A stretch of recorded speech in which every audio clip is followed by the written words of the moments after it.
So President Trump decided that we are going to pull out of Syria.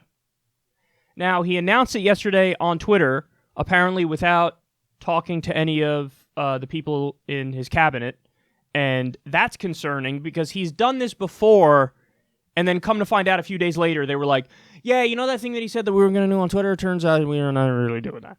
So I'm going to wait until it actually happens to celebrate, because this could be one of those things where now all the officials come in and talk him down, and this isn't going to be the case, but assuming he follows through with it, I think it's a good thing. Now, I'll explain more about that in a little bit, but the media, mainstream media, CNN, MSNBC, and honestly, I could have played like 6 or 7 different clips for you in this space that you're about to see one clip, but this clip gives you a good sense of what the reaction is from mainstream media. Here they are, and they're going to concern troll and nuance troll and act like they're being objective as they make comments that are dripping with political bias and with opinion and with an establishment bias. So take a look, and then we'll talk about it. The U.S. defense official tells CNN that the U.S. is planning a full and rapid withdrawal of U.S. troops from Syria. We are told that President Trump has ordered this withdrawal. CNN's Barbara Starr, she's at the Pentagon with more. Barbara, ISIS on the rise. This also a big win for both Turkey and Russia. Good morning to both of you. It appears that President Trump made the decision yesterday to do this, to order these troops out of Syria. About 2,000 U.S. forces will be coming out of their positions on the ground in what is being described as a full and rapid withdrawal. The big unknown, ISIS is on the rise, as you say, Jim. There have been any number of attacks there, and there are still potentially hundreds to thousands of ISIS forces and ISIS loyalists in eastern Syria. And what propaganda value they may try and take out of a U.S. withdrawal could be a very major question. Jim, Poppy? Absolutely. Barbara Starr, thank you for the important reporting this morning, and you can't overstate the significance of this. This is the president's decision, and the president's decision alone. Let's get reaction from retired Lieutenant Colonel Rick Francona. Colonel Francona, so much to cover on this front, but when the U.S. says, okay, we're done, who does that hand this over to? Largely Russia, right? Russia, Iran, and the Turks. I think one of the big considerations we have in northern Syria is our relationship with Turkey. It's been very strained lately, and the presence of those U.S. forces supporting what the Turks believe to be a terrorist organization have really put a crimp in our NATO relationship. So I don't know if the president is reacting to the Turks here, or if he's just ready to do the withdrawal that he's wanted to do all along. I'm very concerned, as Barbara said, about the timing now, because the Syrian Democratic Forces, that Kurdish-heavy force that we've been training and working with and supporting, has just taken the last remaining stronghold from ISIS in the Euphrates Valley. They're on the cusp of pretty much moving ISIS out of that area, and now is not the time to pull back our support. Yes, we'll continue airstrikes. Yes, we'll continue artillery. But having U.S. forces on the ground there has been key and has really given the SDF that extra push that they need. So I'm a little surprised. I'm a little disappointed. So you say this benefits Russia, it benefits Iran, it benefits ISIS. What is the benefit here for the U.S. and U.S. national security? Awesome. So this is, you know how I say all the time the media has an establishment bias? That was like a clinic in establishment bias. Now, if you don't know exactly what that means and how that manifests, you might think like, oh, that was subtle. They seem like they were being objective. What do you mean they're just talking about the decision for Trump to get out of the war? And look at how they're talking about it. They're calm and they're walking everybody through the details and who does this help and who does this hurt? It's all in the framing. Look at what they didn't say. So they didn't tell you, number one, this is an illegal war. It's an offensive war against a country that didn't attack us, no congressional approval, no UN approval. So they didn't tell you that. They didn't tell you that. That seems like a pretty important fact when you're discussing, hey, we're pulling out of this war that we're in. Well, it was illegal in the first place. The scandal was really that we were there at all, not that we're leaving. So, but they don't tell you. Again, that's such a huge, I can't stress that point enough. They don't tell you this is an illegal, undeclared war in a segment on the war. Americans probably were like, wait, what? We're in Syria? A lot of don't even know. By the way, they claimed it was, we have 503 boots on the ground, if you will. A report came out the other day. That number's actually as high as 4,000 boots on the ground. So this is what's called mission creep. All right, we just sent in some advisors to train other people and make sure everything's going smoothly. Okay, while you weren't looking, we got 1,000, and oh, no, you weren't looking again. Now we got 4,000 there. Shut the fuck up. We're not doing anything wrong. So they don't tell you it's an illegal war. Well, as they're talking about the U.S. being in Syria, many Americans probably didn't even know we were in Syria. They're your tax money paying for it. Okay? So this, again, it's all in the framing. Now, what else do they not tell you? It's a quagmire. So what that means is we are literally on two different sides at the same time. So there was a report that came out of the UK that found that the rebels are, at least 60% of the rebels are Islamist extremists. So that seems like a pretty important issue. That seems like an important issue. Now, at the same time that we officially want Assad gone, we also want to fight ISIS, who's fighting Assad. So again, on both sides at the same time. In fact, there was an LA Times story from maybe a year and a half ago or 2 years ago that found that we have, I believe it's Pentagon-backed rebels fighting CIA-backed rebels in Syria. So we give funding and we give arms to two sides that end up fighting each other. Now, on top of that, we've also supported so-called moderate rebels who ended up beheading a child.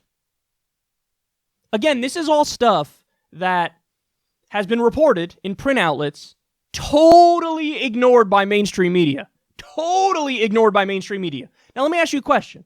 If the American people heard, or the American people knew that, okay, just so you know, what we're doing in Syria right now, we've armed rebels who beheaded children, we're funding two sides of the war, CIA-backed rebels fighting Pentagon rebels, we want Assad gone, and we're also fighting the people who are fighting Assad. If the American people knew all this, what would their take on it be? By the way, the American people probably don't know all this, and they're still like, why are we there? But by the way, Afghanistan, only 17% of Americans still want to be in Afghanistan, and that's an old poll. That's a poll from 2013. I haven't seen a poll since then, but that's the most unpopular war in U.S. history, even more unpopular than Vietnam. And that's universally understood to be, well, that one's really unpopular. Now, what else did they not tell you? I just touched on this before, but they didn't tell you that we funded Islamist extremists. It's not an opinion, that's a fact. So, in a segment on Trump pulling out of an illegal war, that's the scandal that we're there at all in the first place, how do they frame it? They frame it as, well, ISIS is on the rise. ISIS is on the rise, says who?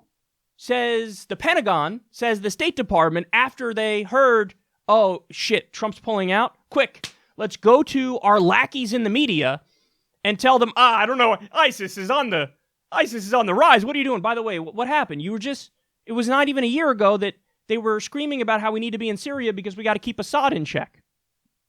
Now all of a sudden they just immediately switched it to, ISIS. We're going after ISIS. We're just talking about how we had to go after Assad. About how the Syrian government, those are the big bad guys. In fact, you bombed them a few times. And now seamlessly transition to, oh my God, ISIS is on the rise. But you were just telling me we're not there to fight ISIS. We're there to fight Assad. So again, they just flip whatever to try to make you think we obviously have to be there. Obviously we have to be there. So that's how they frame it. ISIS is on the rise. By the way, you want to know the reality about ISIS on the ground in Syria? For a year, they've been effectively defeated. You know who defeated them? The Syrian government. Not the U.S., the Syrian government. In fact, we reported on this show about a year ago because we read the stories. We saw the evidence. We looked into the details. We saw the stories. Okay, the Syrian government has defeated ISIS. They were celebrating. They liberated every town that was held by ISIS. Sure, there are remnants of them, but there's gonna be remnants of them. Doesn't mean they're not defeated. So they were defeated a year ago. Now there's this bullshit. Oh my God, no, ISIS is still on the rise. We got to go there and we got to stay there. By the way, notice, people who are saying we should stay there, have they ever expressed a plan to eventually get out? Ask yourself that question. Anybody who's like, what do you do? We got to stay. Have any of them said, and here's why. We have to stay for reasons X, Y, and Z. When we accomplish goals 1, 2, and 3, then we can go. They don't do that. Because listen, the default assumption of mainstream media and establishment politicians is, well, obviously we're the world police and we get to do whatever the fuck we want. We get to use whatever rationalization we want. So in other words, U.S. law doesn't apply, the Constitution doesn't apply, and international law doesn't apply. We get to just ignore all that and we're above it because I say so. That's the radical position. That's the extreme position. And then, of course, they give you the geopolitics of the situation. Well, this is good for Turkey, and this is good for Iran, and this is good for Russia. Notice how they keep doing it. And by the way, it was even worse later on in the day. Erin Burnett, a CNN host, did this whole preposterous rant where the whole decision to get out of Syria, an illegal war we shouldn't be in the first place, her whole commentary on that was based on, he's doing exactly what Vladimir Putin wants him to do. Out front tonight, President Trump kowtowing to Vladimir Putin, giving Putin exactly what he wants. That's the entire angle that she discussed this issue from. You're doing exactly what Vladimir Putin wants you to do. How dare you? So because it's what Vladimir Putin would be okay with, we have to, in a reactionary fashion, therefore take the opposite position? I mean, it's so silly. So what if Vladimir Putin wanted us to have Medicare for all and we got Medicare for all? You're doing exactly what Putin wanted you to do. So notice, and this is a great point. I saw Michael Tracy made it yesterday on Twitter. He said, notice when the biggest media meltdowns occur. When do they occur? They occur when Trump does his least radical things, least extreme things. So in other words, remember when the media just went nuts and melted down because Trump met Kim Jong-un and then, the South Korean President Moon and Kim Jong-un are making giant strides towards peace. And so this is not going to be good for the military-industrial complex and the deep state and the establishment. So all this news comes out. Oh my, I can't, this guy's a terrible guy. You shook his hand. You met with him. I can't believe you met with him. This is so terrible. Oh my God, you're making America look bad by meeting with somebody and maybe getting peace. By the way, the person who deserves the most credit is the South Korean president. Let's be clear about that. But just the fact that Trump is basically taking a hands-off approach and saying, all right, you guys want to try to make peace? Go ahead, make peace. That's a good thing. But they were more outraged about that than they were about Donald Trump's first raid as president, killing a young American girl.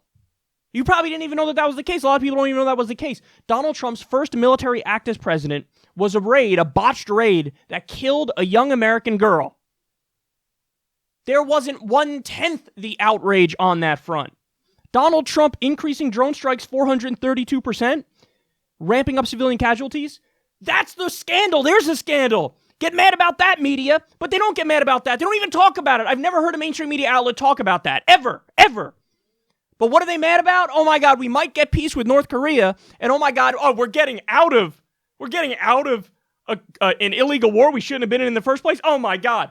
Notice, there's a less of an outcry from the media about us actively aiding a genocide in Saudi Arabia, where blood is on our hands. Less outrage about that than there is now about what may or may not happen to the Kurds if we pull out. Somebody else, Turkey, might do something fucked up to the Kurds, but somehow we're responsible, but we're not responsible when we're directly aiding a genocide. Try to square that circle in your head. You know what? Don't bother. I'll do it for you. Here's the reasoning. When we get out of somewhere, that's when they get mad. That's when they ramp up the propaganda. That's when they blame us. When we're directly involved in some fucked up stuff, well, no, that's just, the U.S. empire caring deeply about freedom and justice and human rights and altruism and being the world police and doing the right thing. So this is what we mean by the media has a pro-establishment bias. Everything that they've said while talking about this topic is exactly what the CIA wants to hear, is exactly what the State Department wants to hear, is exactly what the Pentagon wants to hear. Like, this is their position. Is this the position of the American people? No. The American people didn't even want to fucking be in there in the first place. So, it's amazing what they do. Now, the final point I want to make on this is, let's have no illusions about the reality of the situation here. So, there is some sketchy shit that led to this pullout from Trump. I'm not going to lie to you guys. Donald Trump, he agreed to a $3.5 billion weapons deal with the Turkish government. And then now, pulling out of Syria, and what's going to happen? In northeastern Syria, the Turkish government and the remnants of the Sunni extremist groups are probably going to do an onslaught against the Kurds. So, don't get me wrong, it's not like Donald Trump, I don't think it's actually a principled position on Trump's part, where he woke up and he was like, yes, I will do this thing because it's the right thing. That didn't happen. It didn't happen. There's definitely some tricky, clever, weird, gross shit going on behind the scenes. And it is curious timing that, $3.5 billion weapons deal just happening, and then Trump is going to give them $3.5 billion worth of weapons and then pull out and basically hand over northeastern Syria to Turkey, and they're going to be vicious to the Kurds. That's not good. Now, but what's the answer? The answer, let me be clear, and this is where the media will not tell you and won't go into the details because they just want us to be everywhere around the world. The answer is you have to work with the Syrian government and allow Syrian forces to take back over northeastern Syria so that then Erdogan would be a lot less likely to do something aggressive. Because if it means Erdogan and Turkish forces are going to go directly up against Assad and Syrian forces, he's a lot less likely to do that. So in other words, if you have the U.S. pull out, but there's pressure from the U.S. behind the scenes where Trump tells Erdogan, I don't think so, man. You're not going to go into northeastern Syria. And by the way, we worked with the Syrian government, and now they're in control of their own country again, the northeastern portion of it. And so you're going to have diplomatic troubles if you go in there. Number one, you don't want that fight with Assad and the Syrian government. And number two, we will put diplomatic pressure on you behind the scenes and apply economic pressure to you. And maybe this $3.5 billion weapons deal is contingent upon you not going into northeastern Syria. So that's how I would handle it if I was president. Now, is Trump going to do that? Probably not. And does that mean that this might be a disaster for the Kurds? Probably yes. But the fact of the matter remains, this is an illegal war under U.S. law, under the U.S. Constitution, and under international law. So we shouldn't have been there in the first place. So the fact that this is being treated as a scandal, that we might get out of one of the 8 different countries that we're bombing, I find that insanely stupid. And it shows you how out of touch mainstream media is with regular people in this country. If you talk to your average person on the street, you know what they're going to tell you? They're going to tell you, what the fuck are we doing? You want to be in Syria, as Flint, Michigan does not even have clean water. Our infrastructure gets a grade of D+. We got 45,000 people that die every year in the U.S. because they don't have access to basic health care. And you want to be in Syria right now. How about you get your fucking asses to Detroit and start fixing shit over there? That's what your average American will tell you. And your average American is right. So maybe don't be all upset and don't attack President Adderall for getting us out of one of our 8 illegal wars. Maybe go after him for keeping us in 7 other ones.